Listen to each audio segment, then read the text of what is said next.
Nation. The hobby is the people. Weekly news and interviews. It's your number one source. Sports Card Nation. The hobby is the people. Sports Card Nation. Welcome to another stocked and loaded episode of the Sports Card Nation podcast, the show that brings you all the important hobby news, discussions, debates, opinions, info, and interviews with key hobby and sports dignitaries. Also, if you're good, you know we are going to give away something. Now, here's the guy that wanted the cards more than the gum.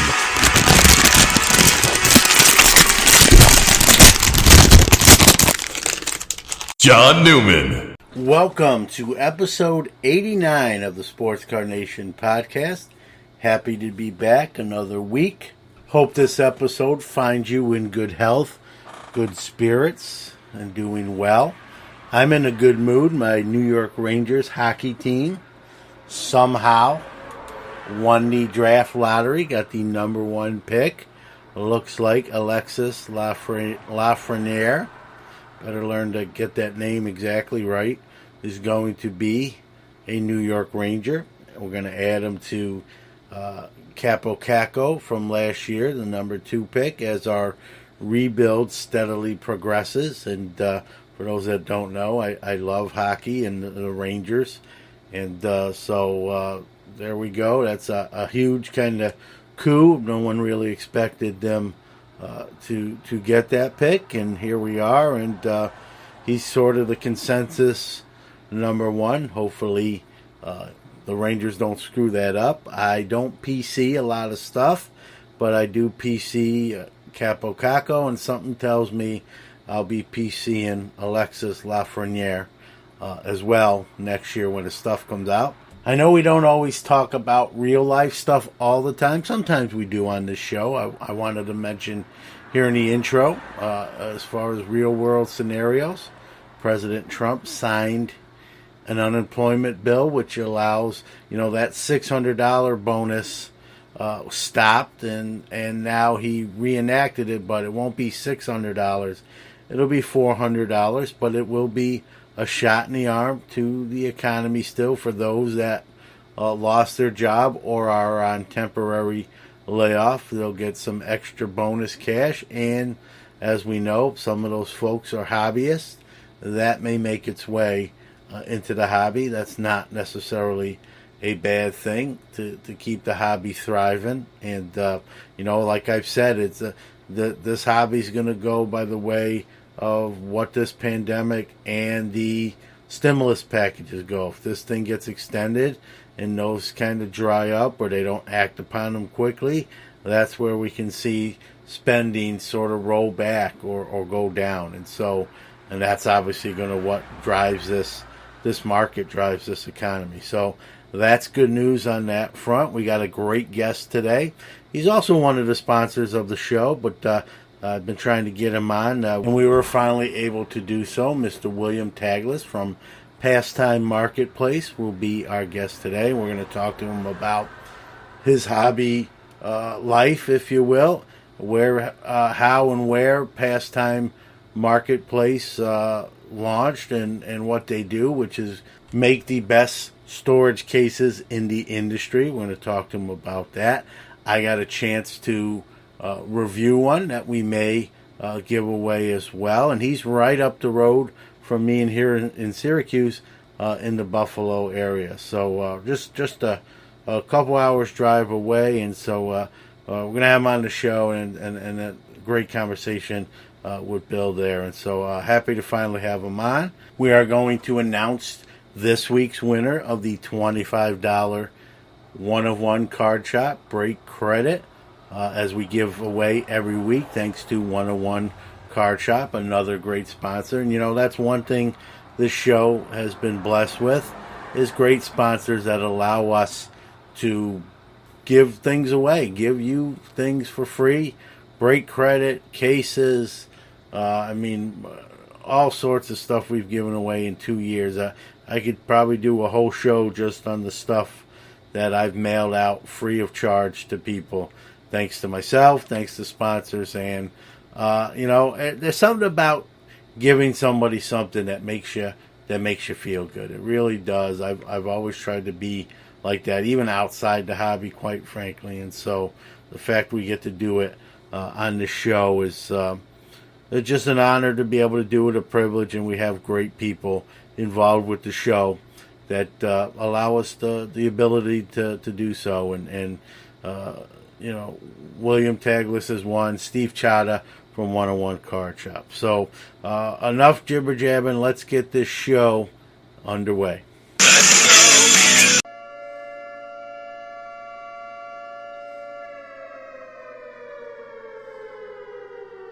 Time for this week's incoming product releases. All right, nine releases on the docket this week. 2 today, if you're listening to this show on release date, Friday the 14th. 2 today, 2020 Panini Elements Football. In 2020, Bowman Sterling Baseball. I opened a lot of the Bowman Sterling last year. Liked the product, glad it's back. This year, it's going to be probably just as good. We'll see how that pans out. On the 19th, we've got about 4 releases on that date, starting with 2020 Topps Archives Baseball. Now, I just talked about Bowman Sterling being something I like. Topps Archives is something I usually I've kind of grown distant of it. It just doesn't do it for me anymore. Also on August 19th, 2019-20, Upper Deck Premier Hockey. Also on the 19th, 2020, Topps Star Wars Authentics Autograph 8x10 Photo and Trading Card Box. And also on the 19th, 2020, Panini Certified Football. Closing out the week, 3 releases on August 21st. Leaf Trinity Football 2020. 2020 Panini NFL 5 Trading Card Game Booster. And on the 21st also 2020 Panini Immaculate Baseball. So there's your rundown of this week in wax. Choose wisely.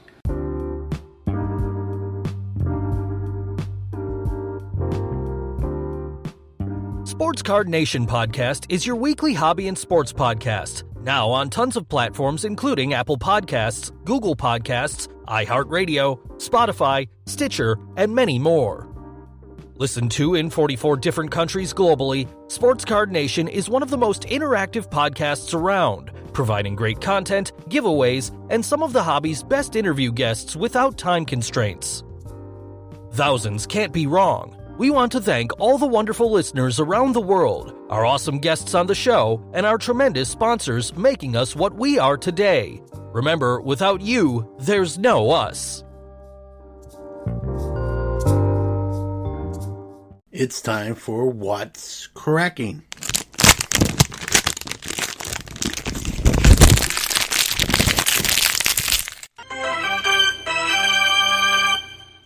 All right, let's start off with Rally, the company behind the buying shares into the T206 Wagner and the 52 Topps Mano, is collaborating with Topps, and they're going to make 12 2020 factory sets with the Rally first edition stamp on them. Topps is going to keep 2 and held by them, but the other 10 are going to be sold. And when I say sold, you're allowed to buy shares into these 10 sets. And the shares are $10 each, and they're going to sell 10,000 shares.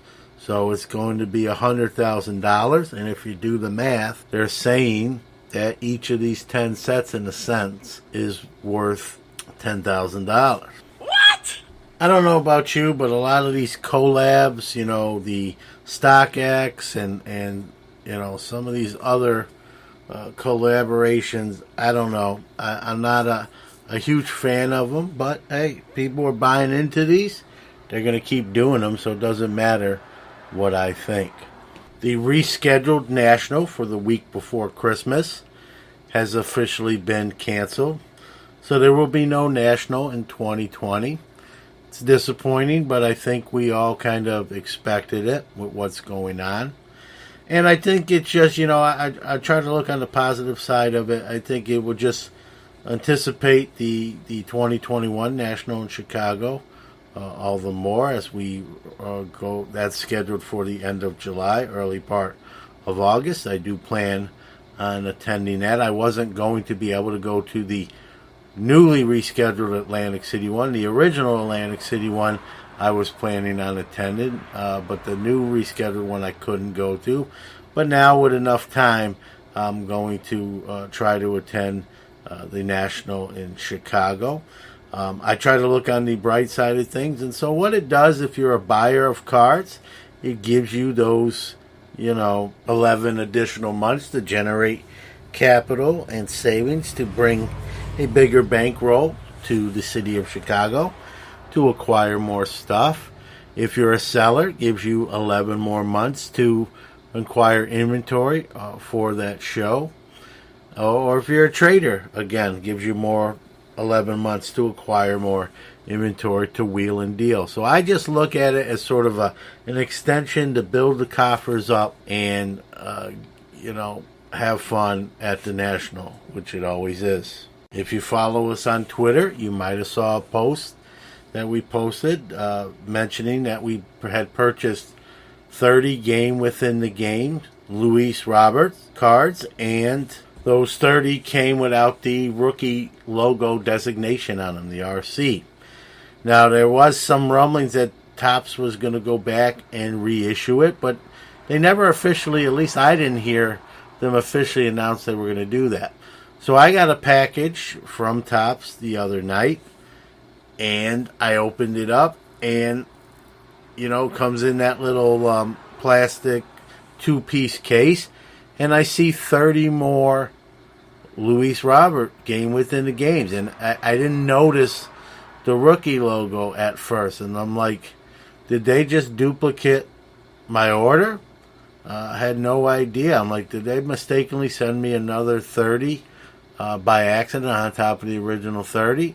And then on closer inspection, I had realized that the rookie logo was on these 30. So they went back, corrected them, and it appears whatever someone ordered, they got the same amount with the rookie designation cards sent to them. So if you ordered 5, you got 5 with the rookie designation. If you ordered 1, I'm assuming they sent you 1 with the rookie designation logo. So it becomes, for all intents and purposes, the first game within the game on-demand card with 2 variations. I'm assuming that if they sent them to the same amount that was ordered from the first batch, that the print runs would be exactly the same. One, at least in one's mind, one should not be worth more than the other. If there's 6,500 printed of each, then it is what it is. It'll be interesting to see what the market dictates. If they're both the same print run, I got to think the one with the rookie logo on it would probably be more desirable, but you could probably make a case the other way, and some people would consider the one without the rookie designation an error card. So again, it'll be interesting to see what the market bears out on both of these versions of the Luis Robert game within the game on-demand side. I believe the print run, without looking and cheating, I believe the print run was 6,500, maybe 7,100. So not a super high print run when you think of all the collectors and how high some other cards' print runs are. And for the part of What's Cracking, where we talk about really, really expensive stuff, let's start with the sealed case of 86-87 Fleer basketball. And that auction has closed, and the winning bidder was Tom Fish of Blowout Cards. The winning bid was $1.78 million. It's being reported that he actually was bidding for somebody else. So somebody else anonymously apparently has won this case, and they have announced anonymously that they plan to keep the case intact. So it will not get opened. So apparently it's going to be an investment piece, something maybe at some point that winning bidder decides to sell themselves and maybe try to make a little bit more money. So we'll see what eventually happens to that.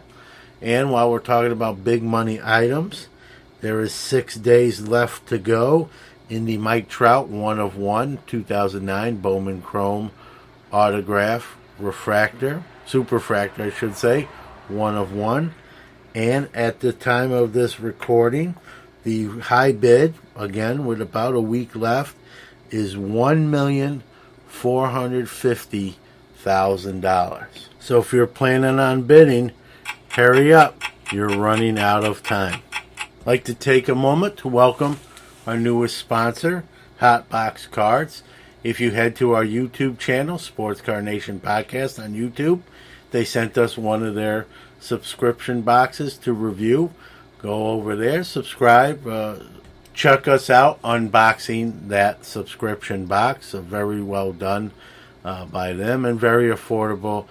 Check it out or check them out at hotboxcards.net. So the NHL Players Association and Upper Deck have come to agreement, obviously with the pandemic and games being canceled, and even though the NHL has restarted via the bubble, they're not getting as many games in. Many of the rookies that would normally see ice time did not see ice time, making it very difficult for Upper Deck to have rookies in next year's product. But like I said, the NHL, PA, and Upper Deck have come to an agreement.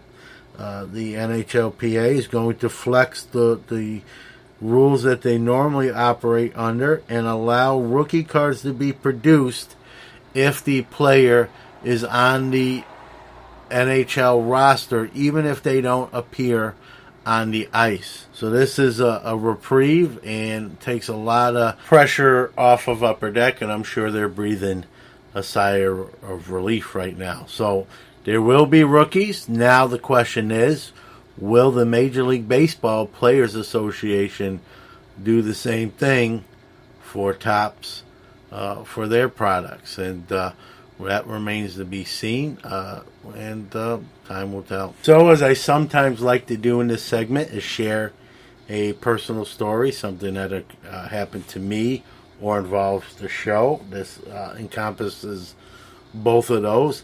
I do not answer phone calls from numbers I don't recognize, and so I usually let it go to voicemail. If it's something important, someone will leave a message, and I usually call right back. I'm very good with that. So last week I got a call with a Florida number. I did not answer that call, and when they left a voicemail, and when I played that voicemail back, I got a pleasant surprise. It was the sports editor from Spectrum Sports, Cable Sports, and they wanted to interview me pertaining to the hobby booming during pandemic times. And also when they found out about the two podcasts that I do, this one and Hobby Quick Hits, they wanted to incorporate that into the piece. And so I was on board. We set up a date and time for them to come over. I gave them sort of a tour and of my house and the studio and the office. And they used a new technique of filming that he was trained in. Eric, who was the interviewer, they just took a course to do interviews via cell phone and in a storyboard process. And I'm the first subject on the sports side to use this method. So I'm sort of the guinea pig for it. They loved the footage that he got while he was here, and they're in the editing process. When it goes live, I will post the link. Eric was here about 2 hours. We took different footage from my house and going up into my office, talking about different things.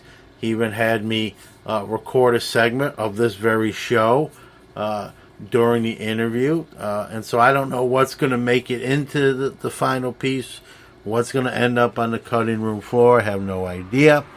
But when the finished product gets released, I'll be sure to post a link. I will say it was a lot of fun. Eric is a great guy. I had a great time talking to him about the hobby, giving my thoughts and opinions. He asked a lot of great questions, and he even brought some cards over himself for me to look at and let him know if and what anything was worth anything. So it was a great few hours to do. I'm glad they looked me up and found me to get my insight on that. And so it was a pleasure doing. And, we'll see what comes of it. But, again, it was a fun few hours. And like I said, I'll post that link when that airs. One of One Card Shop offers a tremendous breaking experience, great customer service, and they're constantly pulling fire. Steve and his family take care of you like one of their own and treat you right. Anyone can break, but no one treats you like One of One. Come check them out on Instagram at one_of_one_card_shop. For all the hot breaks, get a gold mailer headed your way.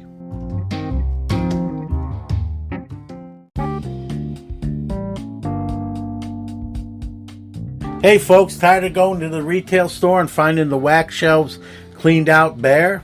I've got the answer for you, and that answer is Hotbox Cards. They offer a monthly subscription service at a great price level. What's better than getting a box of sports cards on your doorstep every month? Not a whole lot, and these boxes don't cost a whole lot. Let me tell you what's in each and every hot box. 3 relic or auto cards, 3 unopened hobby packs, 50 bonus cards featuring stars, rookies, semi-stars, inserts, and parallels. And 1 in every 5 boxes has a red-hot envelope with a surprise card. They also honor expired redemptions with a comparable item, so there's no worry about getting that old redemption card with nothing to show for it. Check them out at www.hotboxcards.net and put in promo code SCNation. SCNation all in caps to save even a little bit more money.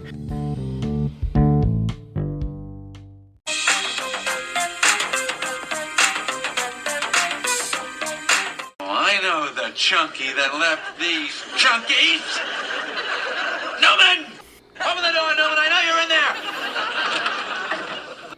Hello, Jerry. All right, it's time for Newman's Rambling, where I select one question I get each week and answer it on the air. John, you seem like an astute man. Thank you, Mr. Walken. Maybe you can help explain something to me. Well, I'll give it my best shot. All right, this week's question comes from way of Instagram from Brian Berry, 78. And Brian asked me, give me your honest assessment of Zion as a player and in the hobby for cards.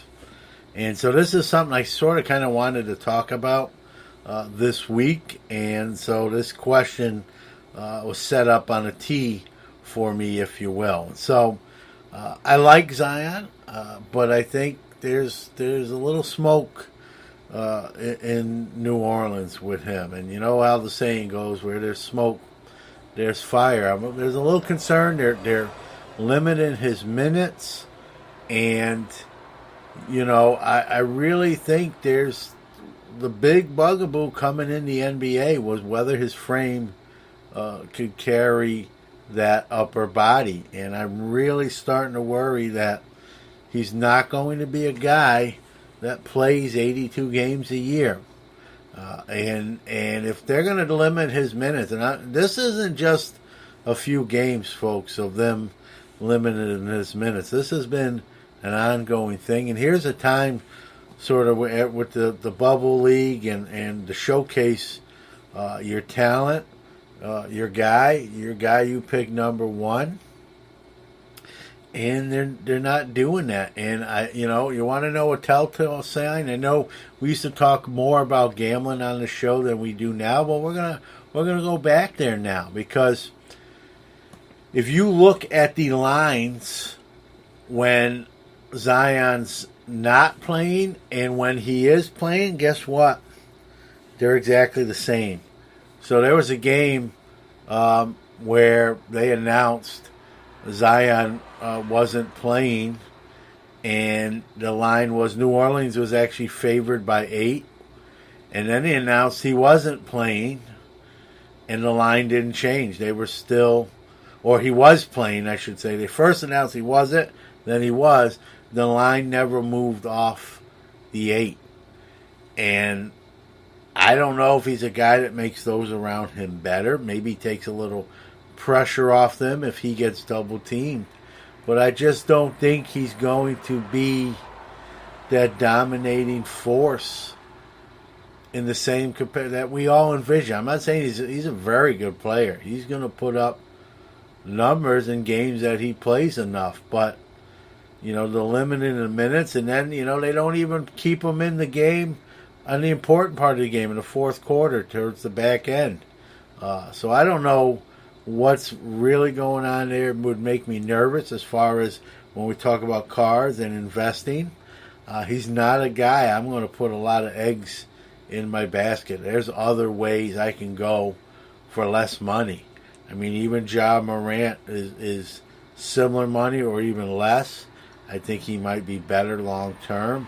You got a lot of these young guys coming up, SGA, Devontae Graham, that it might be better investments, if you like to use that word, than Zion. I think Zion's a guy, when it comes to the hobby, let's be real. He's a guy, when you're opening basketball product, obviously you're hoping to pull Zion. I'm not going to sit here in front of my microphone and say otherwise. Surely he's on the top, right there at the top of the list of a guy I want to pull, whether it's an auto or any kind of card, even a base rookie or a parallel. Number one, I don't debate that. But if we're talking about long term, he's not a guy I'm putting stuff away. For example, I know it's a different sport, but I have a lot of Luis Roberts stuff, a lot. And I won't sell it at the moment. He's too young. I mean, why sell it now? He's just starting his career. If he lives up to the hype and the billing, the stuff I have now is going to be worth a way more. Why sell now? Buy it now.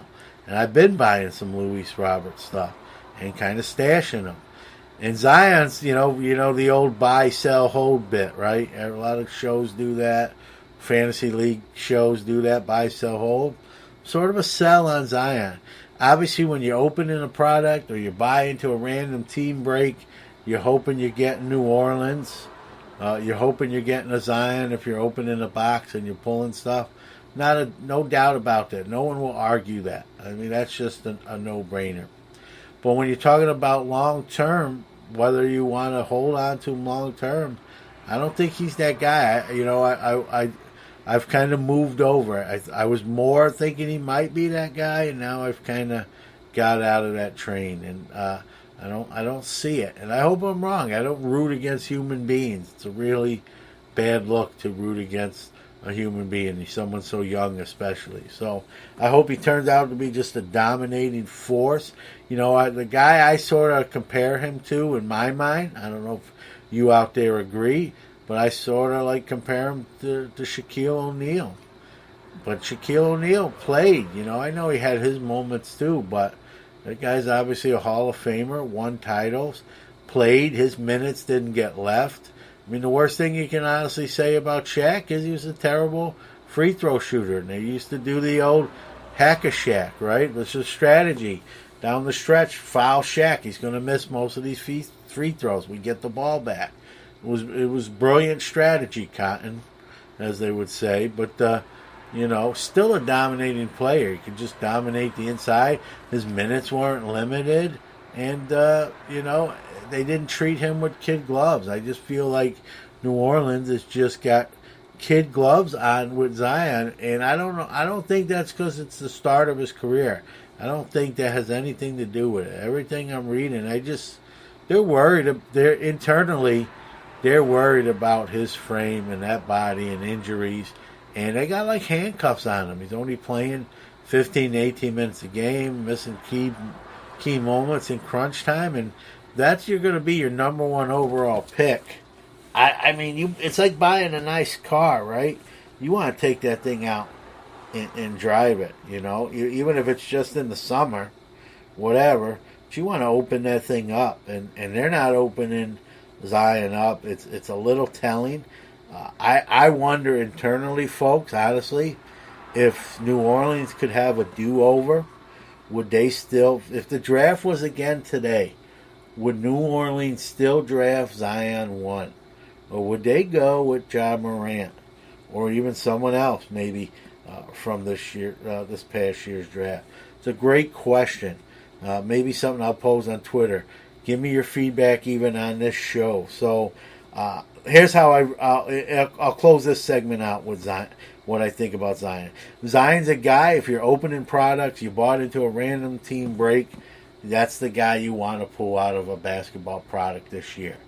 It's a driving force. It's what you're chasing. But once you get that card, my advice is I'm probably a sell now guy on him, because I just think there's too many variables that could go wrong, too many question marks, and already there's starting to be a lot of people wondering, why is New Orleans handling him still at this stage of the game? And so I'm a where there's smoke there's fire guy, and so I'm really starting to not panic. Panic's not the word, but as far as having a lot of Zions, it's not something I'm striving for. I'm sort of trying to move them and maybe get something else instead. So I hope that answers your question on the court in real time, in real life, and in the hobby aspect of his cards.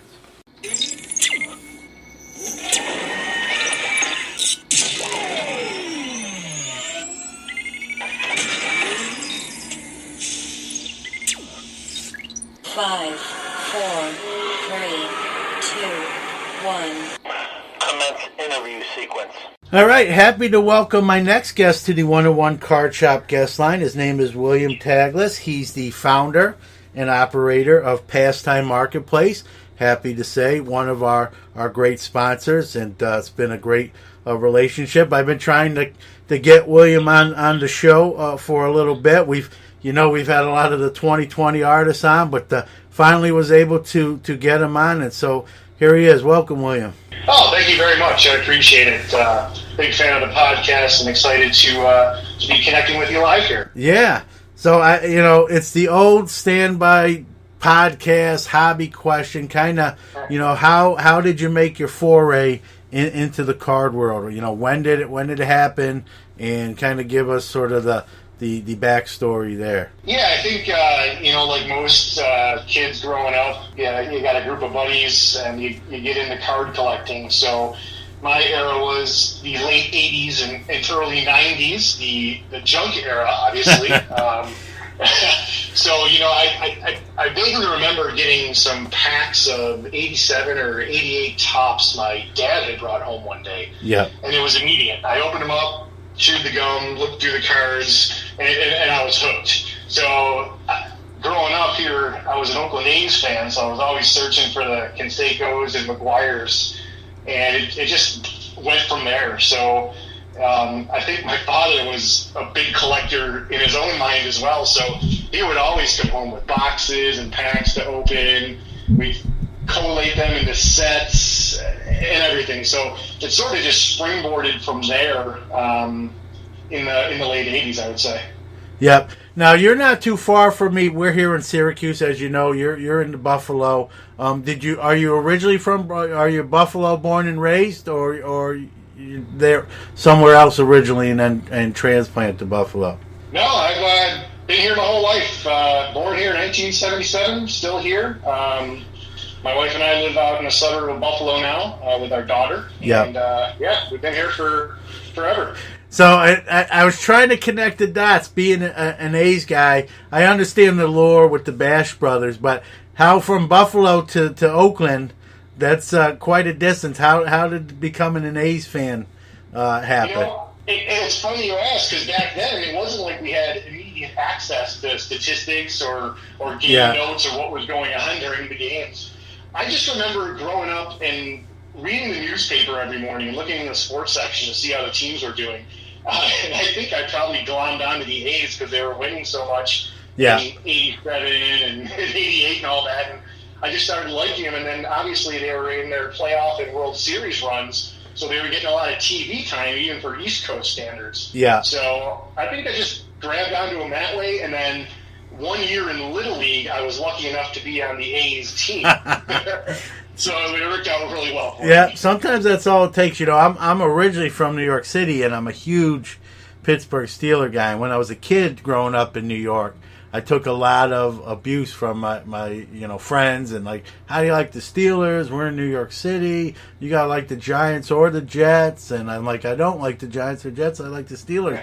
And for me, similar, it was the whole steel curtain, and really what put me over the top was that Mean Joe Green Coke commercial with that kid. And that kid and me were the same age at the same time, and we actually had a resemblance to each other, if I may say. And so I kind of felt like I was that kid in the commercial who gets the jersey, and I instantly became a huge Mean Joe Green fan and a Steeler fan, and Lambert and Ham. Bradshaw was all right, but Mean Joe was my guy, and the rest is history. I've never switched from a 5-6-year-old kid to a 47-year-old man, and I took some heat for it being in New York City, but held on and maintained my fanship to this day. And it's things like that. I love those stories to why so-and-so is a fan of what team. Yeah. So it might be a player. It may be, like in your case, you were on the A's team in Little League. You're reading box scores and just gravitated to these guys who were being very successful at the time. And I love those stories to the why of fandom, And it's funny, I just actually I bought a card online, Jose Canseco 2016 museum collection archival autograph I won, and it just arrived yesterday. I'm sitting here looking at it while we talk about it. And reminiscing, here we are. In synchronicity, we're talking about it on this. That's exactly right. I think you're starting to see a generation of collectors from the 80s and 90s get back into it heavily. Obviously, we went off to high school and college, and I know myself, I stopped really collecting in those years. Yeah. And it wasn't until my wife and I moved into our first apartment together that I really started getting back into it. Obviously you're in a little bit better position in life. You got some money coming in. So I really, really got back into it in the probably early 2000s, just after I didn't have anything from the, Brady era and Peter era, unfortunately. Yeah. Well, it's funny, you mentioned that. Like, I started in 79, but I've kind of been straight through. I'm sort of the anomaly. I really didn't go dormant, except I did. There was a 3 to 4 year period where I didn't sell all my stuff or get rid of my stuff. I just didn't buy anything new, and then I didn't sell anything. I just kind of went away from the hobby, just had my stuff, in the garage. And that was, unfortunately, it was a 3 or 4 year span, but it happened to be 2011 and Mike Trout's rookie period. So I missed that, had to backtrack. It got a little more expensive than had I been active in 2011. But, that's I got a couple of those. Yeah. I don't even know when I picked those up, but they were around 2012. Yeah, well, that's a good year to get them in relation I got to. them, and I pulled 2 out of packs, got them graded, and they're both 9.5s. Yeah, so, and I'm excited about that. And they've steadily went up, and the question I get asked a lot, Bill, with that particular card is, they're really not a short print. Why are they, so valuable? And really, the simple answer is the demand. I mean, those things are just, whether you have one of them or you have 10 of them, you'd still love to have more. And so that demand just drives the price. And then we get, we're going to get into grading. I'm glad you mentioned that, but then you factor in the grading and those, anything above 9 is highly sought after. And, the other problem with that particular card, I've said this on the show on previous episodes, is there's a lot of fakes out there. So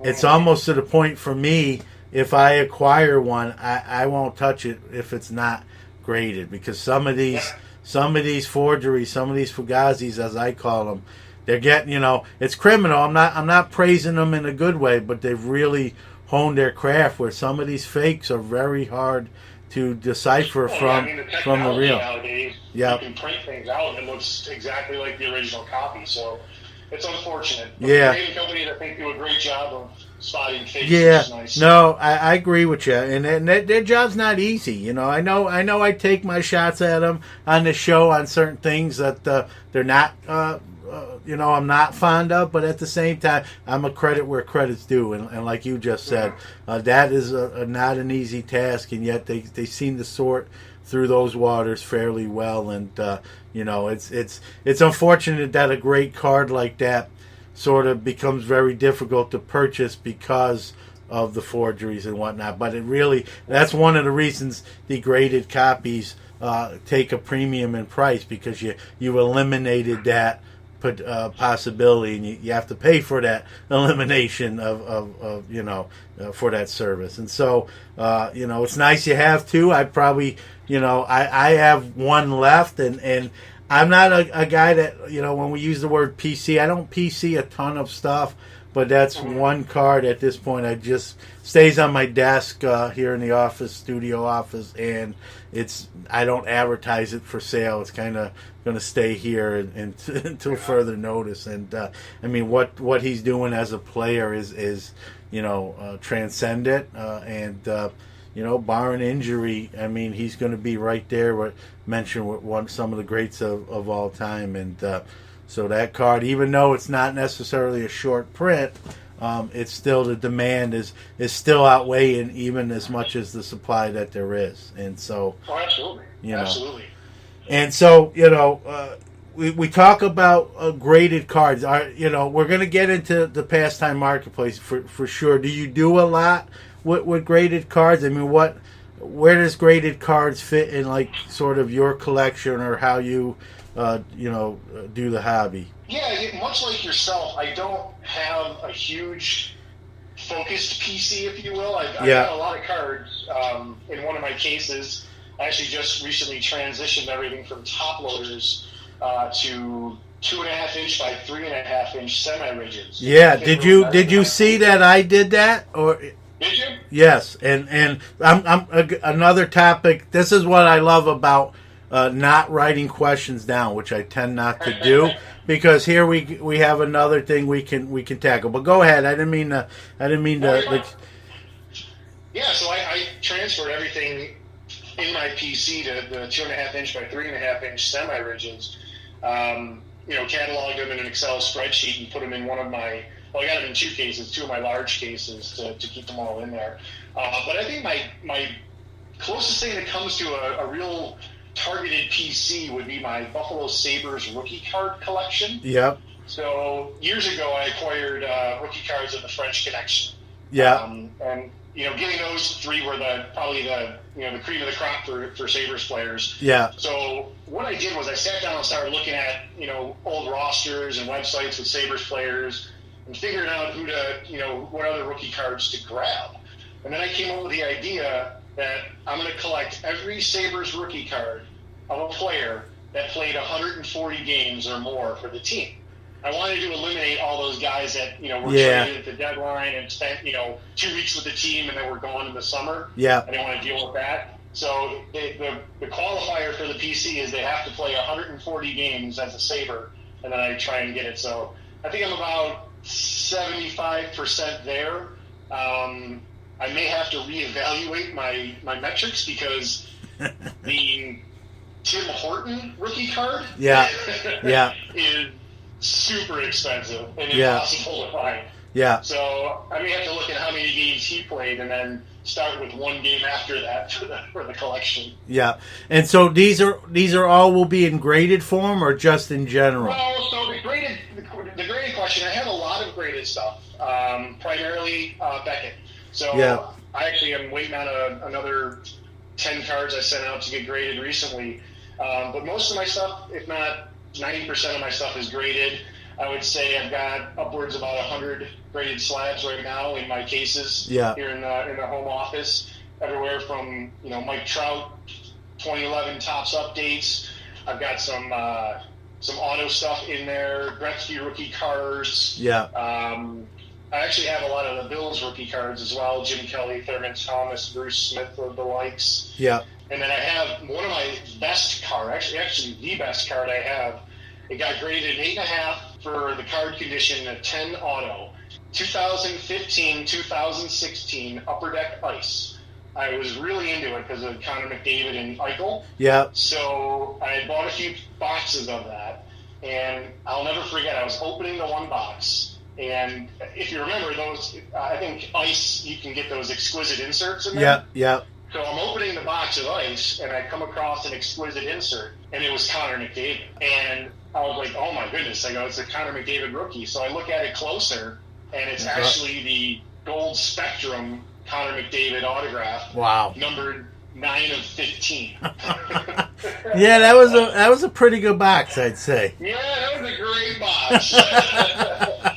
I was super pumped about that. I got charged up. I was nervous looking at it. Yeah, no doubt. Even a Sabres fan can appreciate that card. Yeah, it was great. It was a great pull. I was pretty happy about that. Yeah, you can't. That's going to be tough to beat. That sets the bar pretty high. That is probably the best I pulled, although I did pull a 1-of-1 last year on Father's Day. We stopped by the local card shop, and I picked up some Panini product to get the Panini Father's Day promo packs. Yeah. And I'm opening them. My wife's driving. I'm sitting in the front, daughter's in the back, and we're heading to my parents' house for dinner. And I pull a 1-of-1 Ronald Acuna auto. Man, you got the Midas touch. Yeah. I had a great streak for a while going on there, but I haven't broken many boxes recently. I've just been keeping my eye on the market, buying some singles. Yeah. We're going to take a quick break, but when we come back, more with William Taglis.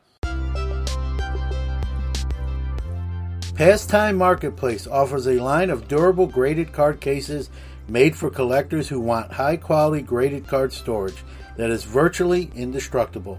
Their cases are waterproof, dustproof, airtight, and designed to protect your valuable collection. Check them all out at www.pastimemarketplace.com. Protect your best with the best. If you listen to the kind of my stance is wax is just crazy right now. You probably know that yourself, Bill.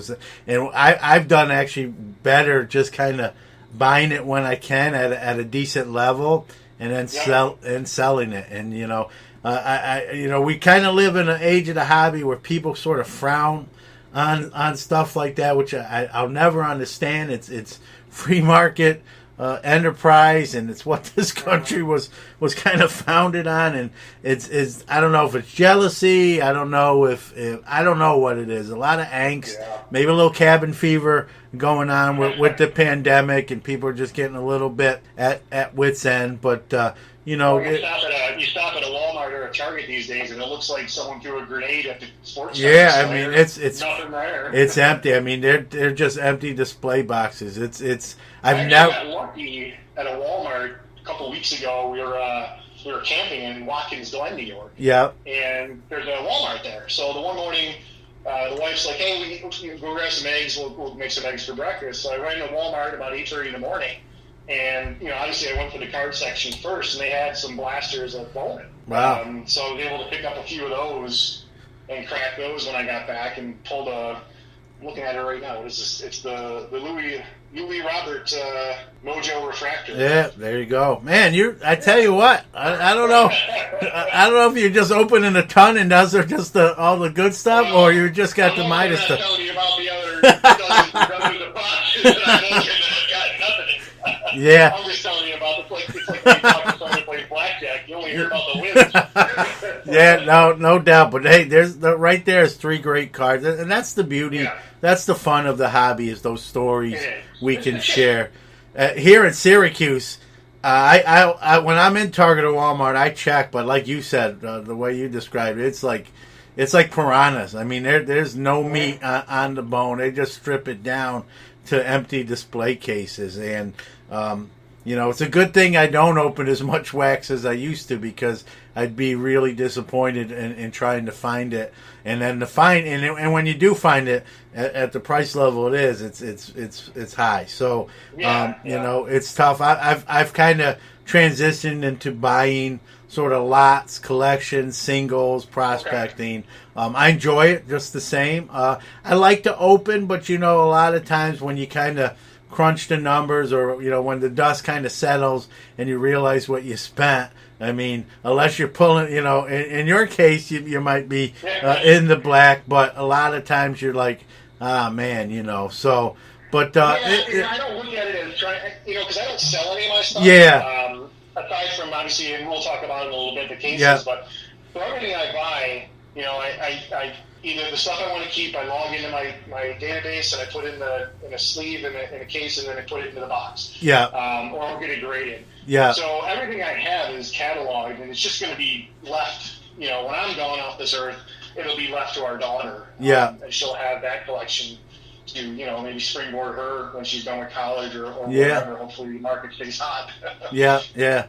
Yeah, no, and that's great, and you can pass it down. I have a 20-year-old son. He dabbles in it as well, not in the same vein as I do, but he's a huge sports kid, so he knows who's good and who's and it's funny. I did a show about mortality, and then I actually went on Dr. Beckett's show and did it with him as well. Sometimes we don't like to think about what happens when we're not here no more, but if you have these collections sort of built up and inventory built up, it's something you really, I like to think we live forever, but that's not going to be the case. And so we need to sometimes, the older I'm getting at 47, and I said on the show that I did on Hobby Quick Hits, our smaller show with the mortality show, this year I lost a few friends and family that were in their 40s, and being 47, that really sort of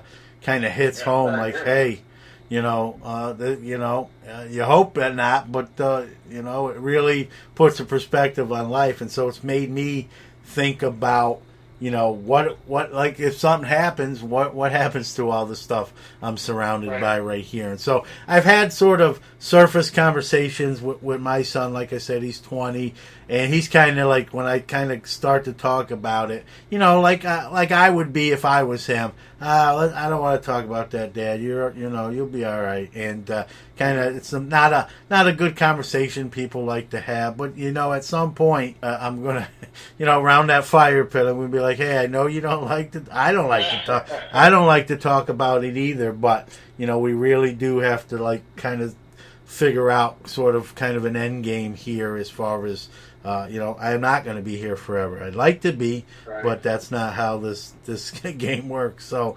unfortunately, no. Yeah, so we'll breach that, but when I did that show, I almost didn't do that show, Bill, because of its morbid kind of tone. But I think it was something, I never heard another show do it. And I'm like, I bet you other people think sort of on this level, but they never really heard anyone talk about it. And it's funny, when I released that show, it did very well, and I got probably some of my most feedback, emails and PMs from that show saying, hey, never heard that before. This is something I was thinking about, and hearing you talk about it, I don't feel as awkward thinking about it. Like it made sense. And so to hear that, maybe that helps somebody in that capacity, that's some of the best compliment maybe you can get if you do this sort of thing. But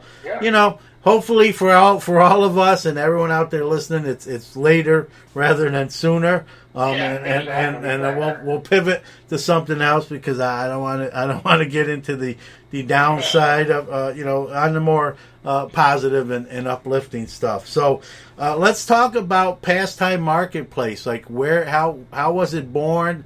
Where did it start? And kind of the history there. Yeah, no, that's a great question. It's actually kind of a funny story. I told this to Eric Norton on his podcast last year.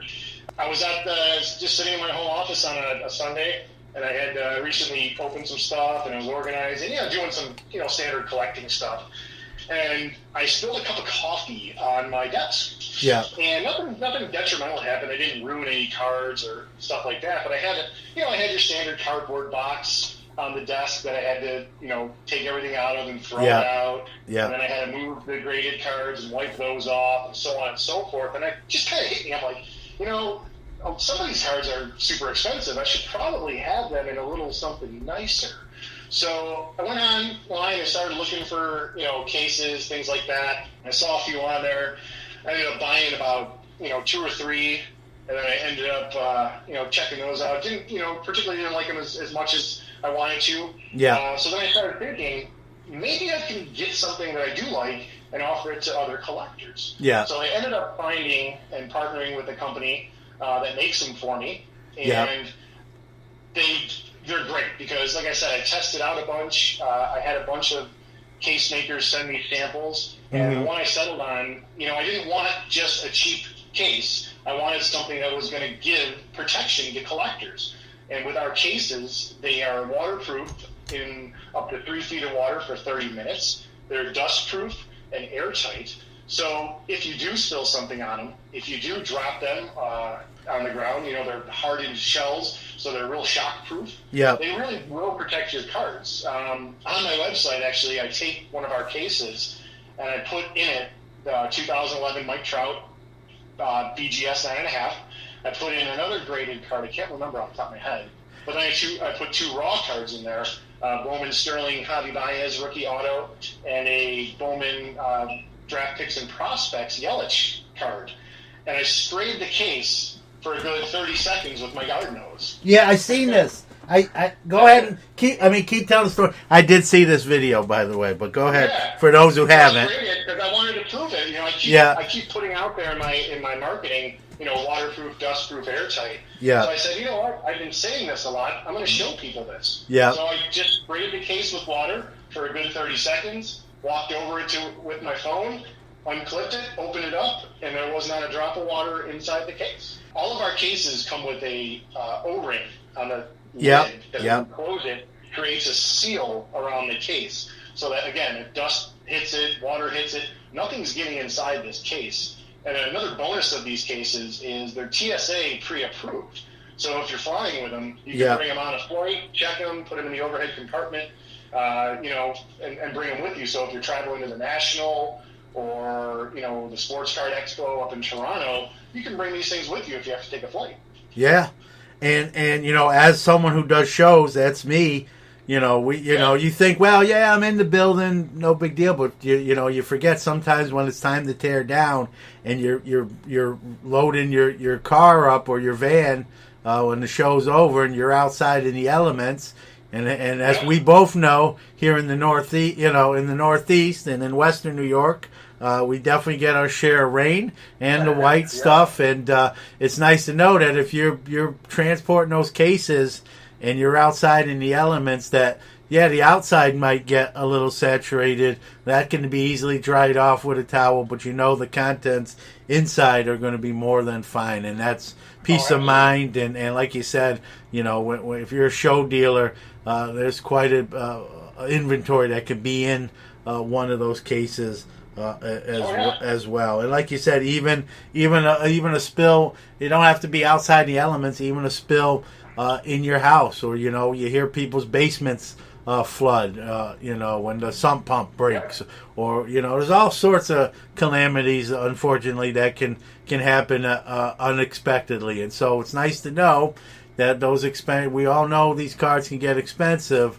It's nice to know that if a calamity was supposed to happen, might not unflood your basement, but at least your Mike Trout and your Connor McDavid gold autos not going to be ruined, and a lot of cases can't make the same claim. I want to talk about your line. You've got an extra large graded case which holds 60. You have a large version of that which holds 33 in individual slots. You have an extra large bulk case, which, I mean, to me, this is like the all-purpose case, because you can put any, if it's a card and it's in a holder, it's going to fit in there, from 160 Beckett graded cards, 230 on the PSA side, 750 in top loaders, and if you're like me that does graded and the semi-rigids, 1,150 semi-rigids, and that's a lot of cards. It's one of the reasons, and I want to go back to semi-rigids a little bit in a little bit. It's one of the reasons I switched over to them. And then you have a large bulk case which holds 78 Beckett graded, 120 PSA graded, 365 top loaders, and 585 semi-rigids, and a combination of each. In other words, you can put all of those in one case. Now, not that exact number, but you can put a combination of them, and that's still a lot of cards, a lot of capacity. You factor in the waterproofing, the dust proofing, and it's peace of mind knowing how many ever cards are in that case. You don't have to worry about something damaging them or affecting them. Yeah, the line started with the large and the extra large graded cases, so the ones that have the individual slots in them.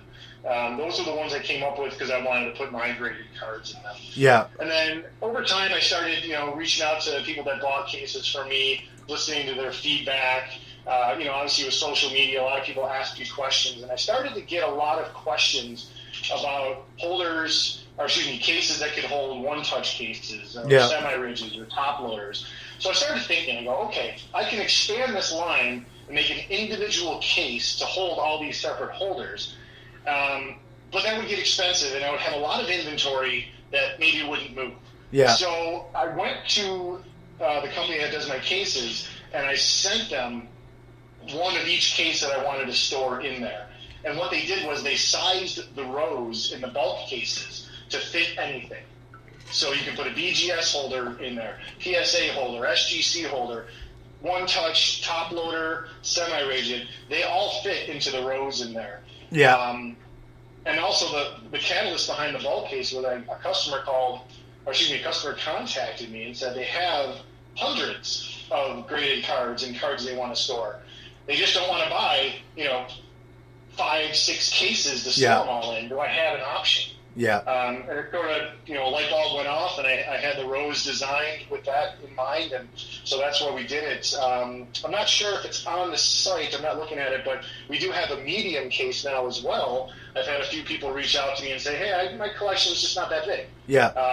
This is over the past year, so I actually got a case now that holds 32 BGS and 50 PSA, and then I think 100 top loaders and maybe 120 or so semi-rigids as well. So it's a smaller price point and a smaller case, but not everybody has hundreds of cards they want to put in protection. So it's a nice piece to have for people that want to just put some stuff in it.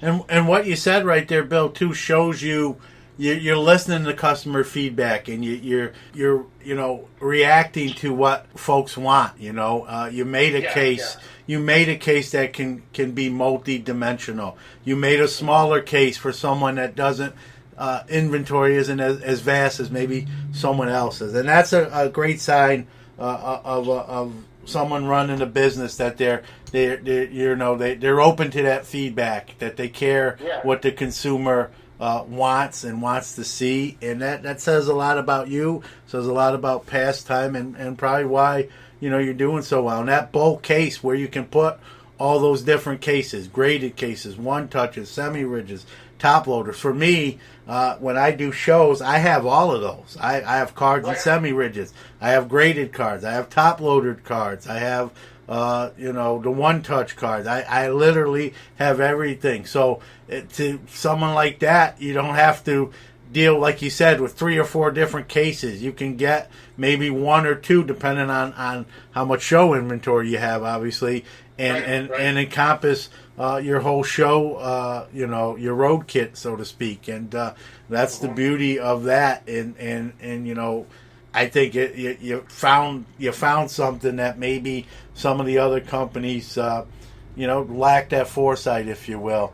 And it speaks volumes, again, to Pastime and yourself. And so... Well, thank you. I appreciate that. That's very kind.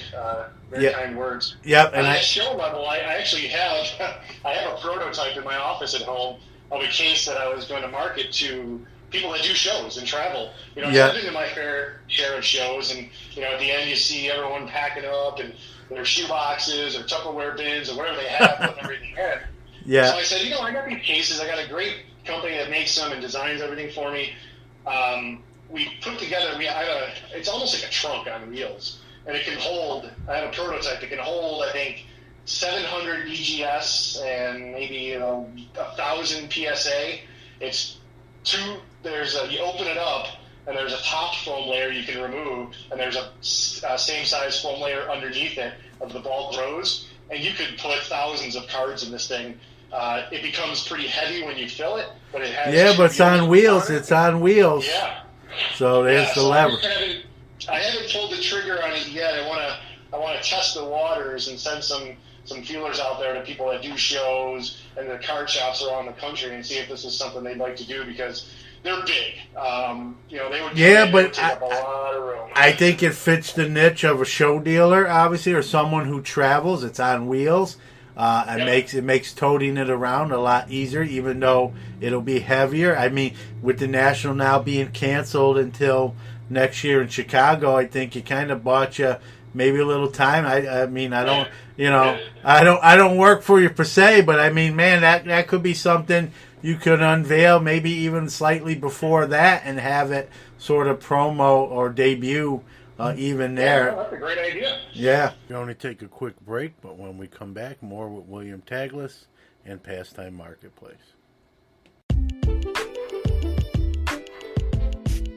Let me tell you about Iron Sports Cards and Collectibles. They're your number one source for all your PSA and now SGC submissions. They offer various service levels at the lowest prices around.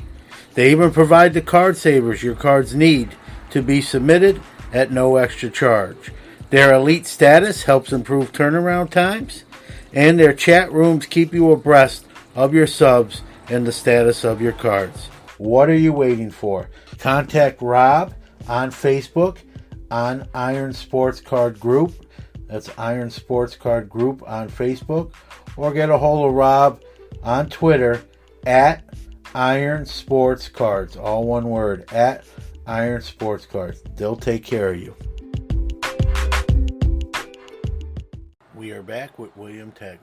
I was actually at the National in Chicago last year. Yeah, that was believe it or not, that was my first one ever, even though I've been in the hobby a long time. And you always have an envision of what you think it's like, and then you get there and it's like even bigger than you imagined. And, and the National, I call it the Super Bowl of the hobby. I don't know if I'm the first one ever to coin it that. I like to hope so. I didn't patent it, so I'm probably too late for that. But, you see a lot, you see a lot of new products there. And so, with that case, might be a great opportunity to kind of debut it or unveil it there, if you will. And there's no shortage of dealers in that building. So that could be, you might have to ramp up production or right after that show in Chicago, which is a good problem to have, obviously. And so absolutely. It was a fun show. I went there to meet with some people, and I talked to a lot of people that I had done business with, and it was great. Yeah. Actually flew in that Thursday early afternoon. I went to the Beckett party that night. Yeah. And then spent the next couple days at the National. I was lucky. I've got my aunt lives in Chicago, down off the water. Yeah. So I stayed with her, so I didn't have to worry about a hotel. Yeah. I just spent the day at the National, grab an Uber back, and it worked out real well. hoping to go this year, but obviously, I'll just look forward to Chicago again next year. Yeah, we both came in, hearing you tell that, we both came in on the same day. So I didn't know you at the time, but we came in Thursday, and obviously I left Sunday night. And so that was a great time. Atlantic City one, I was planning to go start to finish, but COVID-19 had other ideas, and but like you said, we got I try to always put a positive spin on things.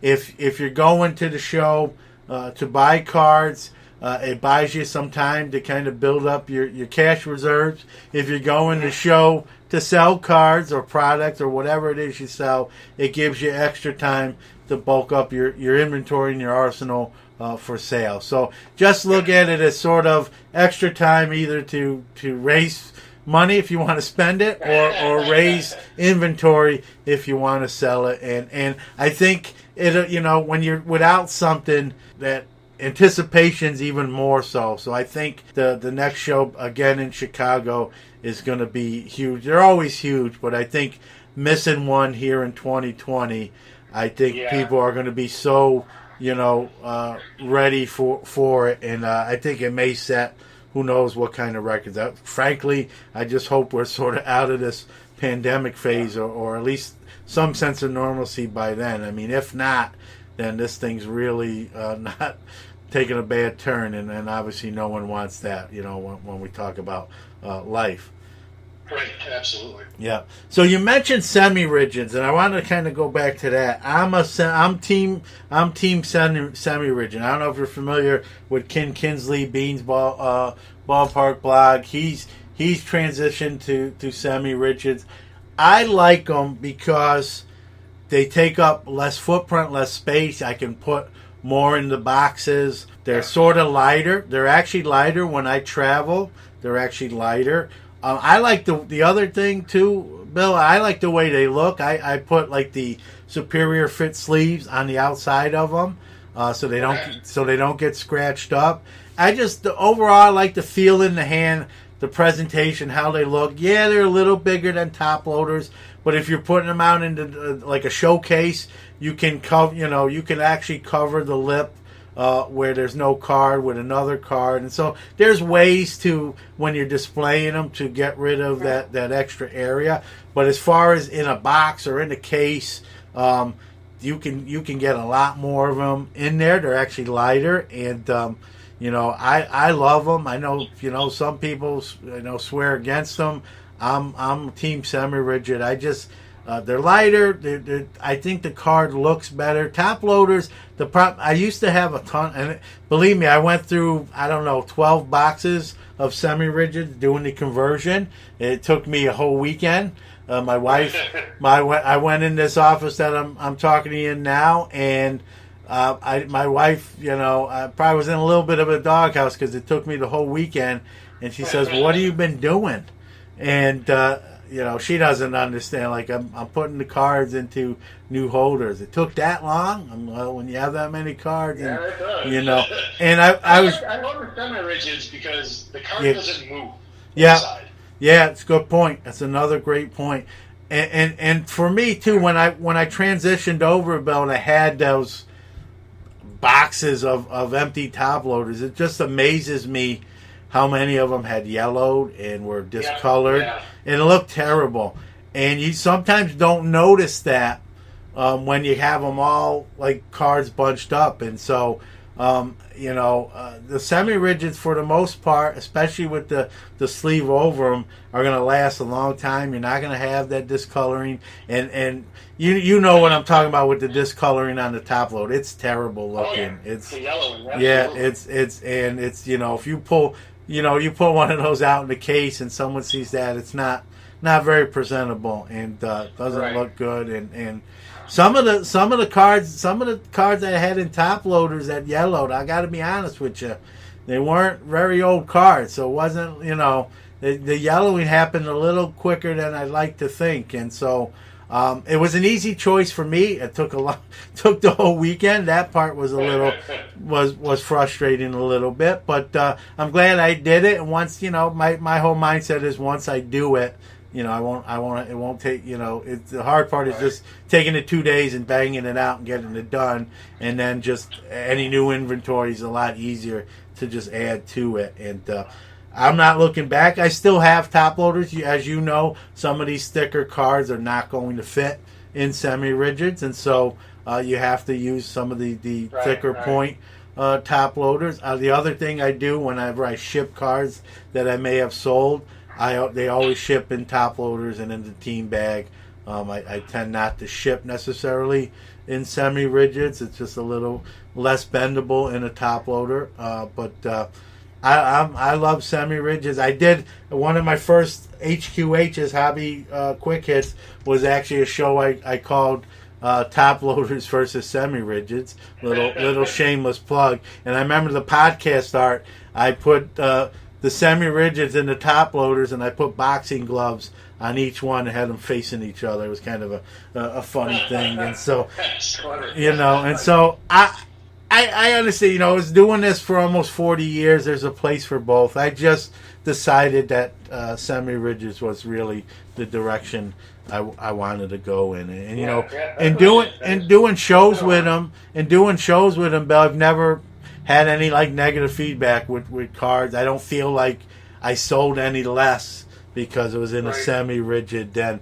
The only commentary I could say there was, sometimes they'll sell a card in a semi-rigid, and someone will ask, "Hey, do you have a top loader I can switch over to?" And I usually do, and if they're buying the card, I'm going to give them a 25-cent top loader if they request it. So not a big deal, and so that's fine. And I'm not going back because I can't spend another weekend going back anyway. So going back to pastime too. How has we talked about the pandemic. Kind of what were your thoughts as far as what pastime in the business when the pandemic first happened, and and now that we're sort of kind of hopefully on the backside of it, maybe. How has it affected the cases and the sales and the business, if you could share that? Yeah, like any business, when all this first started, the fear was, what's going to happen here? How are we going to conduct business? Now, I don't have a brick and mortar. I do this out of the home office, and I ship things via FedEx and USPS. But when this first started, I didn't know if shipping was going to shut down. I didn't know what was going to happen. Yeah. So I just kind of sat there and watched and waited, and then, believe it or not, sales have been good during the pandemic. I think a lot of people have some extra time now and have gotten into it again, or have gotten into organizing their collection, and have really taken it serious again because, cards these days are not like the cards of the 80s. Even your commons can be worth something in a few years from now, or as soon as you open the pack. So I think people are starting to realize that, they should be putting their stuff into something a little bit more durable to protect them as time goes on. Yeah, no doubt. And I think you made a great point. It's something I've even said. I think with people either working from home remotely or unfortunately unemployed in their home, they have some more downtime. The stimulus, the first stimulus helped with the $1,200 checks and then the $600 unemployment bonus. So there was some discretionary income, especially for those who did not lose their job. They had some of that extra money to put into the hobby potentially. And it's been the big topic in the industry is how the hobby has been thriving, even though we're in not a pandemic just in the United States. This is across the world. And Spectrum News actually called me, and I did this yesterday with them.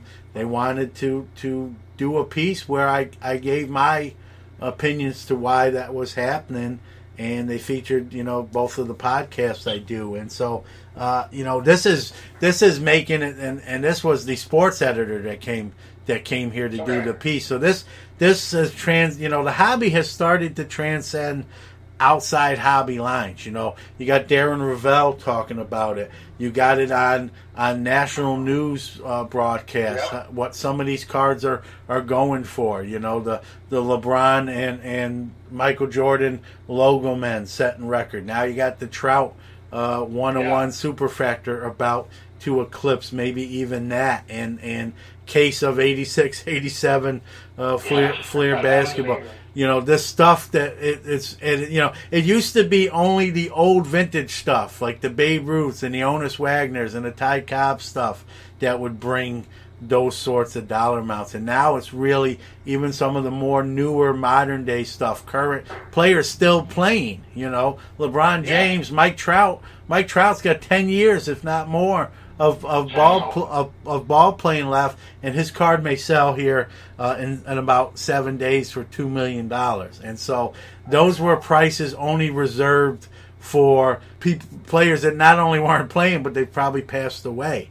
And, you know, Hall of Famers in their own right. And now we're seeing the modern market obtain those numbers. And like you said, you know, not that everyone has those kind of cards, but even the other cards are worth thousands of dollars. I have, you know, you mentioned the Mike Trout. That's a 4-figure card. Gretzky rookies. I mean, it don't have to be $1 million to be a lot of money. And people, you know, are looking to protect their investments. I know that's a hot button word too. Is that's a debate. Cards are not an investment. They are. I did that show already, but I feel they are. I mean, when stuff sells for that kind of money, it's hard to say they're not. So, but you know, whether you view them as an investment or you don't, you still want to protect the value of them and the longevity of them.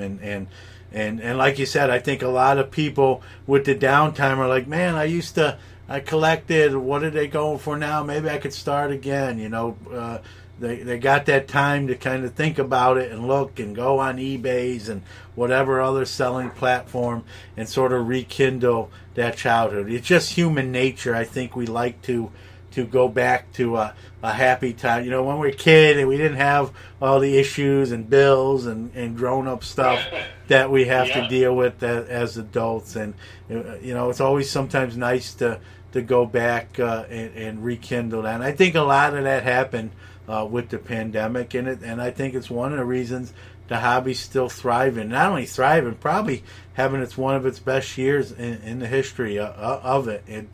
It's when you think about everything else going on in the world and the fact that it's like that, it's mind-numbing, and that's why news stations are doing stories about it, because not every industry is still thriving on that level, and they're curious as to why that is. And so it's going to be fun to watch. Obviously, no one wants the pandemic to continue. We want that to be taken care of and be in the rearview mirror of things, and hopefully that's the direction we're going in. And it'll be interesting too, you know, from my perspective, to see when that does occur, you know, what happens then with the hobby as well. And so, you know. Yeah, no, absolutely. When does this air on Spectrum?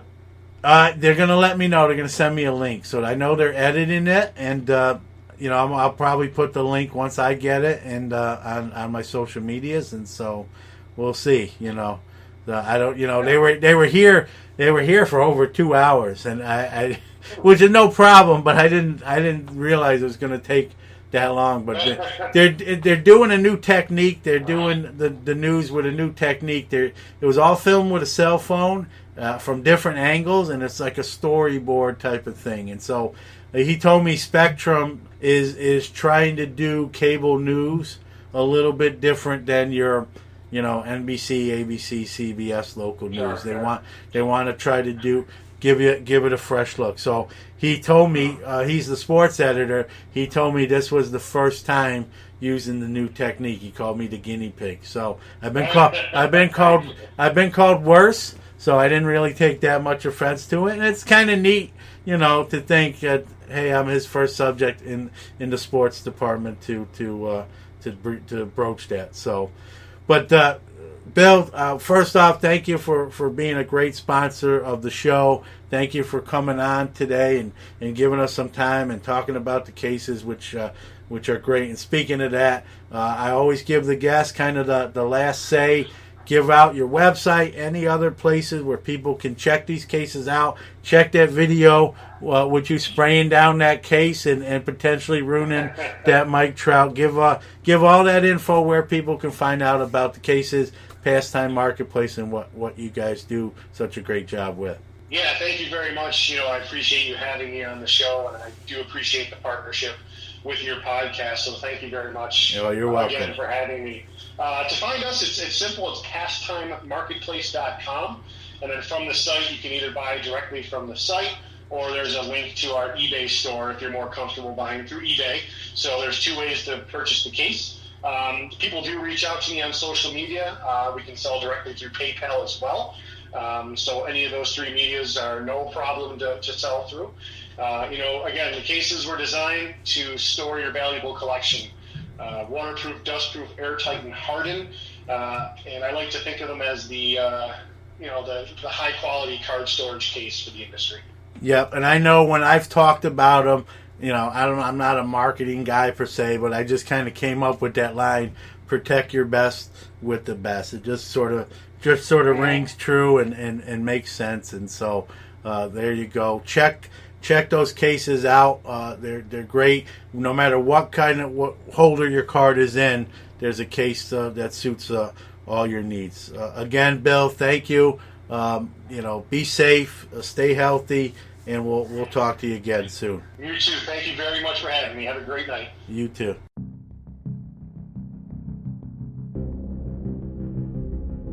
The Star Stock selling platform is live and booming, quickly becoming the premier sports card marketplace. They aim to be the fastest, most efficient platform to buy or sell your cards. No insertion fees, they do all the work, cards are safely secure in their vault, and their 5% sales commission is one of the lowest in the industry. They are accepting rookie and prospect cards, and now also accepting graded cards. Go check them out at starstock.com.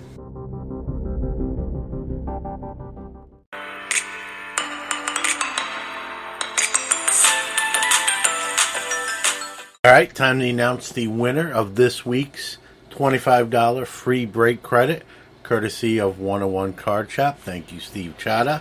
The winner, as selected by the app Retweet Pick, is none other than Eric White, who is at CoolRun84 on Twitter, at CoolRun84. Eric White, congratulations, you've won yourself $25 free break credit from 101 Card Shop. That's what I'm talking about. Well, that does it for another edition of the Sports Card Nation. First off, I want to thank you, the listener, for giving up your time and making us who we are today. Not a day goes by that I take that for granted, so thank you. I want to thank my great guest today, Mr. Bill Taglis-Pastime Marketplace. No doubt the greatest cases in the industry today. And you want to protect your best stuff with the best cases. It's a no-brainer. Check out Pastime Marketplace. We're going to be giving away one of their cases somewhere here soon, so stay tuned for that. Next week, the Big 90, episode 90, as we get one step closer to episode 100, which we're going to release some details about episode 100. You already know I'm going to give away $100 cash on episode 100. I announced that on episode 50 when I gave away $50 cash. So now we're going to give away episode 100, $100. We're also going to give away a lot of other prizes as well. It's going to be a big episode. It's going to be something we've never done before. I will give one thing away. There's going to be multiple guests on that show, and those guests are going to be representative of people I admire, respect, or kind of cover all the aspects of the hobby, and I think that's important. So we're coming down the home stretch. That's tentatively scheduled for Halloween, Friday, October 31st. But nothing scary about it. We're going to give away some cash. We're going to give away some prizes. We're going to have some great guests, and we're going to, celebrate the hobby in episode 100 together. So let's keep this closing short and tidy, and we'll see you next week with episode 90. Be safe, take care, and remember, the hobby is the people.